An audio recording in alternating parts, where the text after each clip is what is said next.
अस्सलामु अलैकुम वरहमतुल्लाह। दोस्तों, मैं आज आपके सामने चने के फ़वाइद लेकर हाज़िर हुआ हूँ।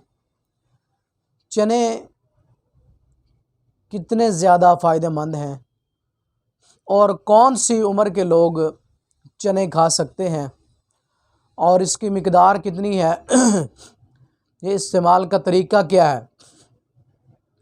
दोस्तों, आज की वीडियो में हम ये अर्ज़ करेंगे, आप मेरी वीडियो को आखिर तक ज़रूर देखें और इस वीडियो को ज़्यादा से ज़्यादा शेयर करें, बेल आइकन के बटन को दबाएं और सब्सक्राइब करें अगर आप मेरे चैनल पर न्यू हैं।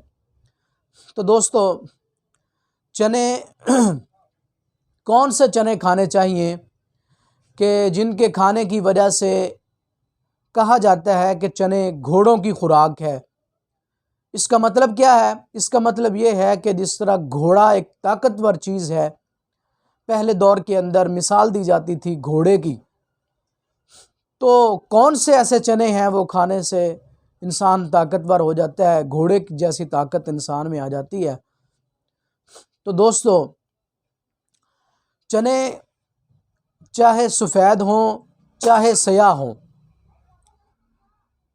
इनके अंदर अल्लाह ताला ने ताकत बेबहा रखी है, लेकिन स्याह चनों के अंदर ताकत बहुत ज़्यादा रखी हुई है।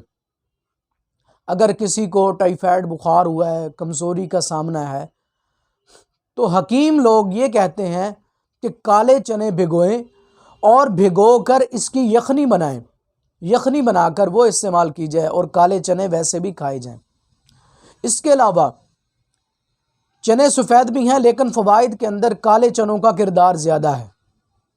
नंबर 2, इसके अलावा भुने चने या चने की दाल, भुने हुए चने, ये भी इंसानी सेहत के लिए बहुत ही ज़्यादा मुफीद हैं।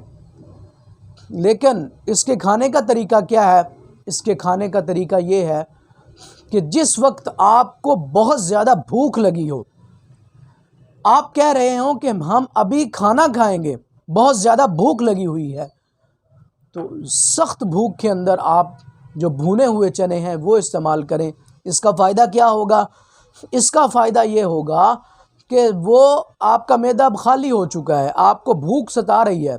जब ये चने आपके मैदे के अंदर जाएंगे, इसकी ताकत बेशबहा होगी। फिर अगर आपने खाना खा लिया, खाने के बाद फिर चने खाने लगे, तो इसकी ताकत के अंदर कमी आ जाएगी। वो फ़वाइद हासिल नहीं हो सकेंगे जो फ़ायदे खाली मैदा हासिल हो सकते हैं। और अगर किसी के सर में दर्द है, नज़ला ज़ुकाम है, तो भुने हुए चने आप इस्तेमाल कर सकते हैं। अगर मेरी वीडियो ये आपको पसंद आई है तो आज की वीडियो के लिए सिर्फ इतना ही काफ़ी। नेक्स्ट वीडियो के लिए हाज़िर हूँगा। मुझे इजाज़त दीजिए। अल्लाह हाफ़िज़। अस्सलामु अलैकुम वरहमतुल्लाह।